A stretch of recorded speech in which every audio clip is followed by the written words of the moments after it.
I am very excited because we've got a new suppressor for the 300 blackout here. This is the Otter Creek Labs Polonium 30. Let's see how it sounds.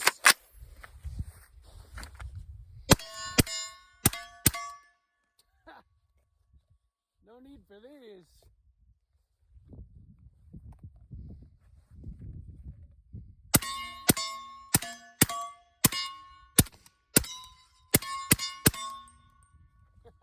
Welcome back to Sawtooth Tactical. It is time to invest in some more subsonic 300 blackout because the Otter Creek Polonium 30 was finally approved. And I say finally, but this one actually only took a month. This was my fastest NFA approval ever. And I think that the reason why it came through so quickly, and I know a lot of people are getting them in a matter of days these days, but mine usually take a long time, was because I got a batch approval. My Form 1 SBR came back for the Mark 18, and later the same day, I got the approval for the Polonium 30. And this can is quiet. And that's the whole point on a short 300 blackout, is that you want it to be quiet. This build had a different suppressor, and we'll briefly talk about that, but it was never as quiet as subsonic 300 blackout should be, and now it finally is. I think that Otter Creek Labs makes a really high value can.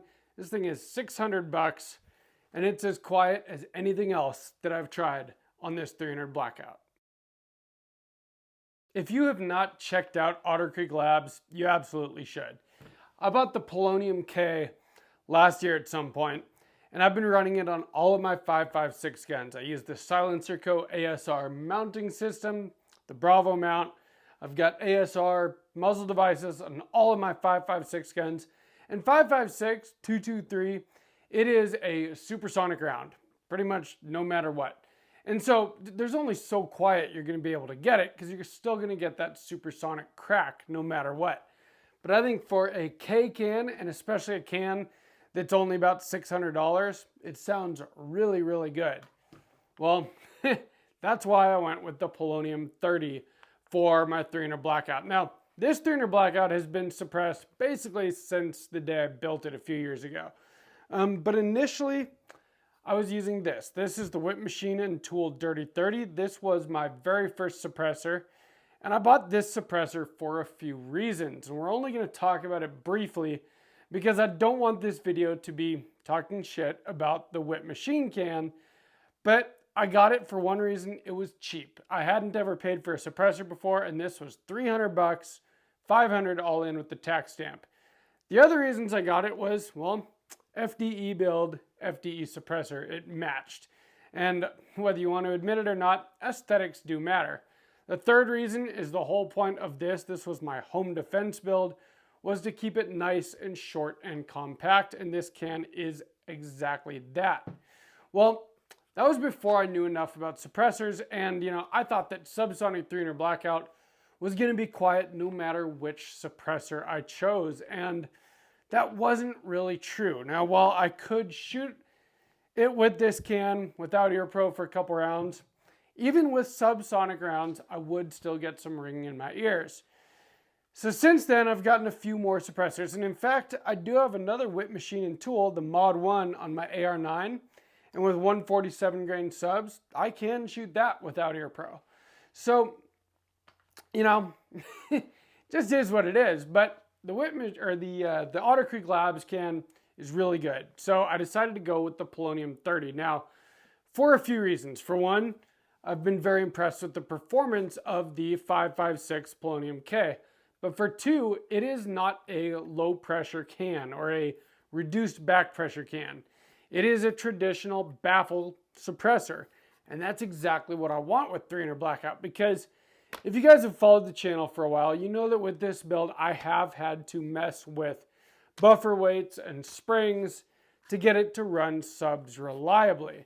I've got a Roscoe barrel in this one, I've got a Roscoe barrel in this one, and both of them seem to have kind of small gas ports, which is nice because it makes for a nice soft shooting gun. But shooting 300 blackout subs, it's been hard for me to, to shoot every kind of subsonic ammo reliably and have it cycle every round. And you're actually going to see a little bit of that in this video. Now, certain subsonic 300 blackout rounds, not a problem. Cycles every round, locks back on the last round. Specifically, what I've had issues with is this ammo incorporated stealth 300 blackout.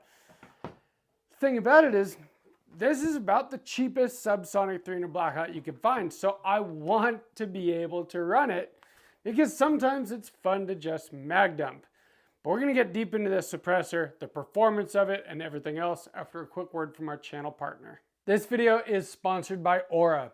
How important is privacy to you? Well, to me, it's actually very important, especially the older that I get. You have, a digital signature that follows you. And unfortunately, or fortunately, depending how you look at it, so much of life is online now. And if you don't have something like Aura protecting you, well, then you just have a lot of your own personal information out there. And people that, are not very honest have access to that. There are data brokers on the dark web and just the regular internet that are out there finding your information, and then they're selling it to scammers and to, spam companies that, call you with stuff you don't want to hear about and send you emails. And, I have gotten very sick of getting spam, but the biggest thing is also scammers. They take that information and they get them from data brokers, and they use that information to try to scam you. I've been really surprised before when I've gotten calls from scammers how accurate the information that they had about me was, which, makes it seem like it's something legit when it's not. Well, I've had Aura for 8 months now, and I don't get spam calls anymore. And I haven't gotten calls from scammers in that 8 months. Aura is a really awesome service. You can set it up in a matter of minutes. It's very affordable. It gives you a VPN. It gives you, data broker removal. That's the big one to me. But all kinds of other services that help protect your privacy online, you get all that, and it's only $12 a month. But if you use my link down below, aura.com/sawtoothtactical, you get to try it out for free for 14 days. That's 2 weeks. See if you like it and decide if you want to keep it or not. Check it out, aura.com/sawtoothtactical. I'll shoot the rest of this video without Ear Pro. This thing sounds fantastic. I did bring 2 different types of subsonic 300 blackout today. See if it all cycles as it should. I'm guessing that it will.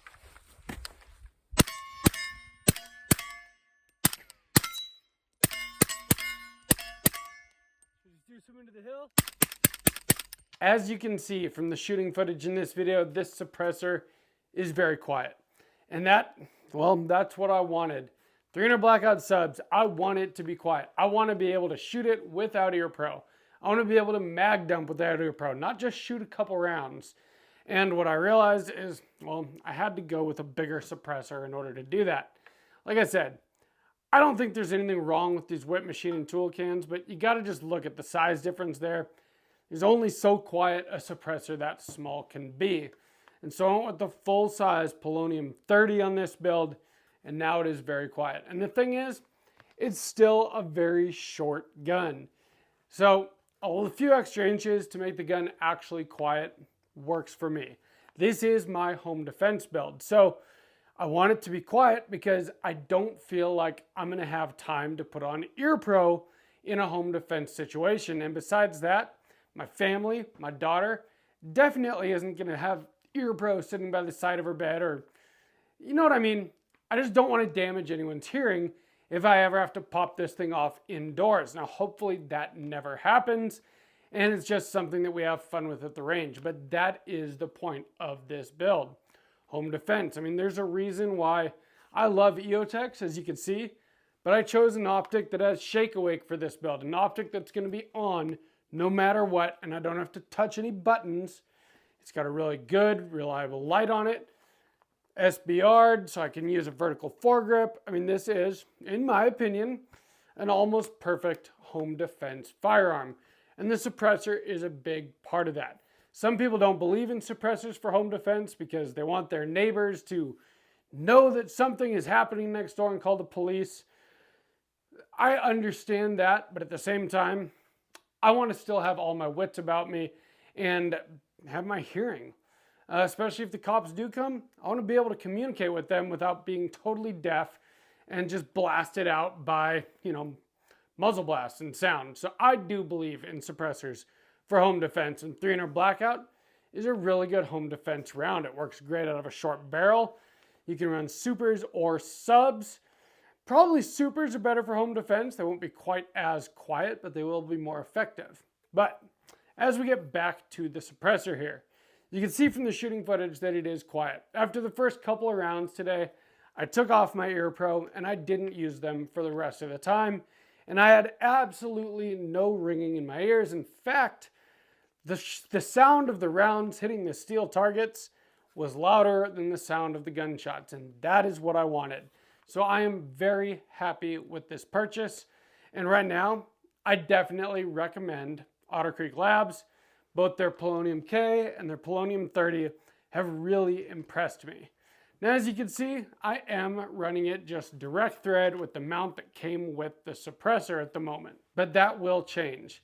Last night, I ordered a Reardon Manufacturing Atlas mount for it, and I think I'm gonna actually pick up the Q Plan B muzzle device that they put on the Honey Badger. Can't think of the name of it right now, but it's a break with a bunch of holes in it. It's gold. Because my local gun store, Guffey's Gun and Pawn, has it in stock. Plan B and Reardon, they are compatible. And the reason for that is this. I've got Reardon on this one, and I really like that system. It's very simple. You just screw it on, screw it off. But it's a lot less turns of the threads than direct thread is. And while this can is going to be dedicated for this 300 Blackout, and not something that I really need to take off and on all the time, like my 5.56 can switches between 4 different guns, so having the ASR QD system makes a lot of sense on that suppressor. Took me a minute to decide if I wanted to do something like that with this one or just direct thread it, because for the longest time, I have just direct threaded this can on it. And you do save a little bit of weight and a little bit of length by going direct thread, which is nice. But honestly, when I was cleaning this the other day, just the fact that you have to spin this thing off so many times, I don't want to damage the threads on my actual barrel. And, I actually had all my suppressors off my guns, and it was just so much easier to take this one off and put it back on that to me it's worth it. So I am going to do that. The Q Cherry Bomb is what that muzzle device is called.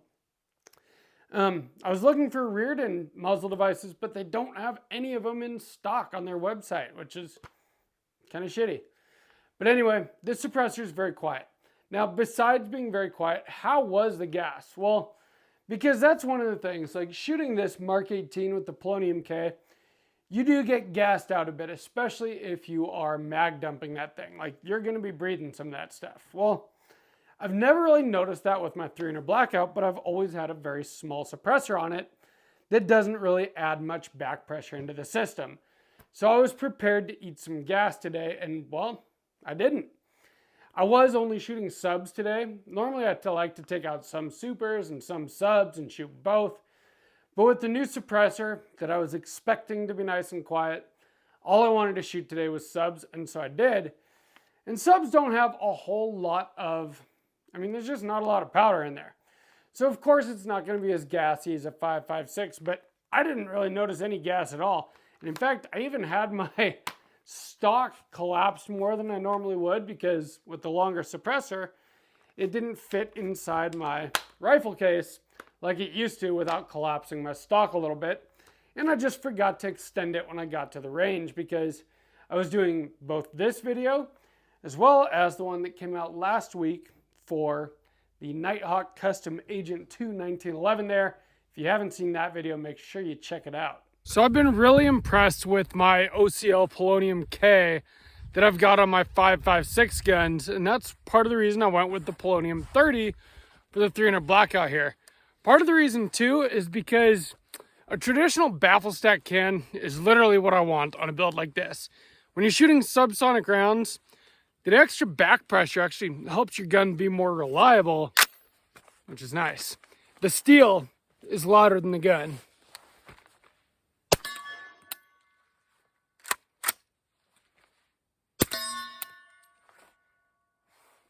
So kind of funny, I just talked about reliability and then it didn't cycle. The first mag there, the first 20 rounds were AAC subsonic 220 grain. The last 10 were ammo incorporated, and it ran all 30 of those just fine. This magazine is all ammo incorporated, and I have had issues with this ammo in the past. I thought that the extra back pressure from a bigger can would help, but I just don't think that this ammo has enough of a charge in it to be super reliable. Yep.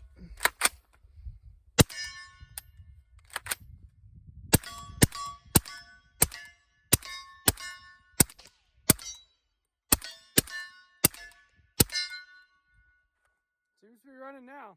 But yeah, quiet, not gassy, even though it's a traditional baffle stack can.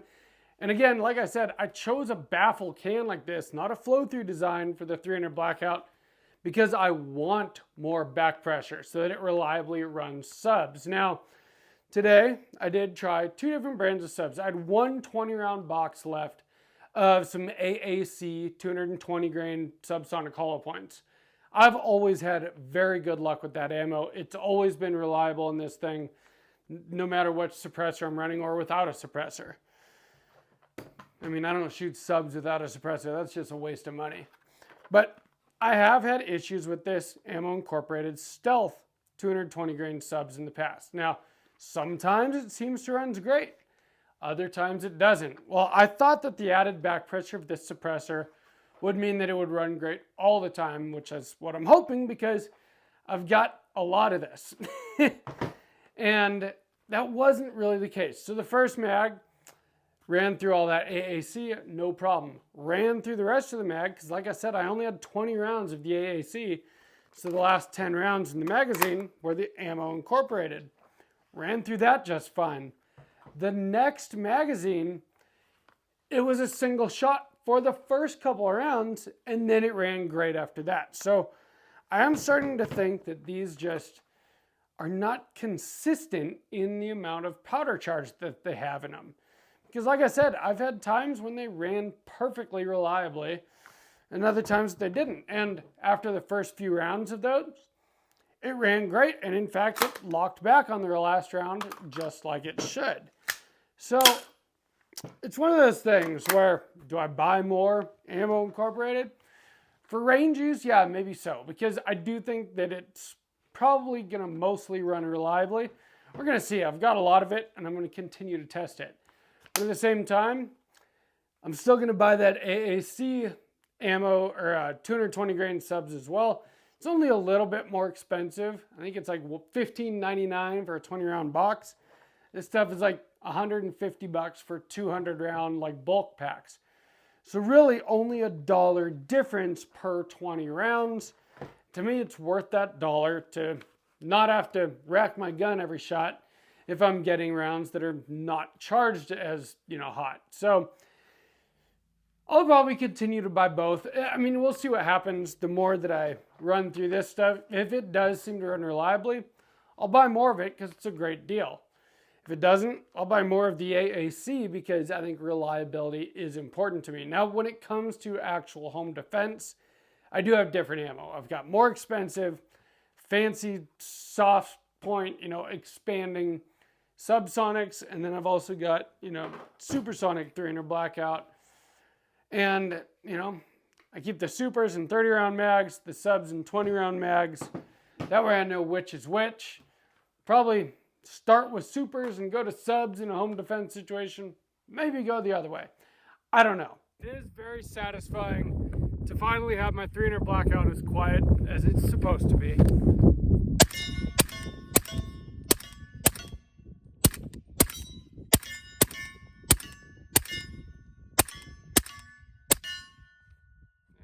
Back. Right on. What I can say is this.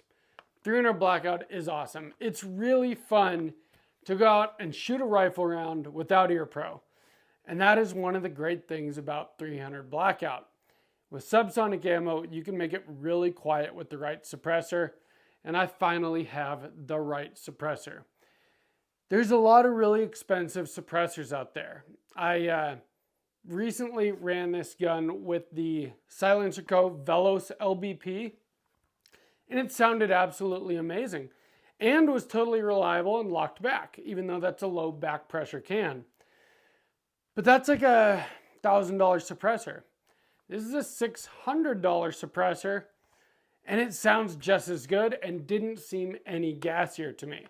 So I think these Otter Creek Labs suppressors are a fantastic value. Now, you got to think about this too, though. $600, you get a tax stamp, that's $800. Well, now I'm also spending, another almost $200 on a muzzle device and, mount for it from Reardon. So now we're getting to $1,000. Now, again, minus tax stamp, less than $800 for the whole setup. So we are getting closer to the price of those 1,000-round suppressors because a lot of them come with a mount and a muzzle device. So you have to think about all those costs as well, but at the same time, you don't need that stuff. I ran it perfectly fine today, just direct thread, and it sounded amazing. So I definitely recommend this after admittedly only one range session with it so far, but I had to show you guys on the channel because this was my first real AR build, and it's kind of, it's gotten a lot of upgrades over time. It's an Aero Precision build, Roscoe barrel, but I've upgraded the light on it. I've made it an SBR. There's just a lot of things that I have upgraded over time on this gun. The Unity mount, I kind of love having my optic up higher, especially for home defense. I definitely want to, be aware of my surroundings and kind of just have my head up more rather than down on the stock. There's a lot of things I've done to this over time. The biggest thing I needed to do, though, was get a bigger, more effective suppressor to really get the benefit of the 300 blackout round, which is short barrel subsonic suppressed. I know people use 300 blackout to hunt and for a lot of different reasons. For me, the whole point of it is short barrel subsonic suppressed. That's the cool thing about 300 blackout. Otherwise, to me, I might as well be running 5.56. And 5.56 is awesome too.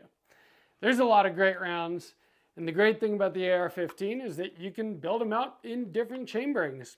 And a 9mm, a 300 blackout, a bunch of 5.56 guns in different barrel lengths and different optic configurations. ARs are awesome. The fact that you can suppress 300 blackouts so well is one of the really fun things about it. If you enjoyed this video, please give me a like, make sure you're subscribed, and let me know down in the comments what's your favorite 30 cal suppressor, and if you have experience with any of the Otter Creek Lab suppressors, because I think that they are freaking awesome.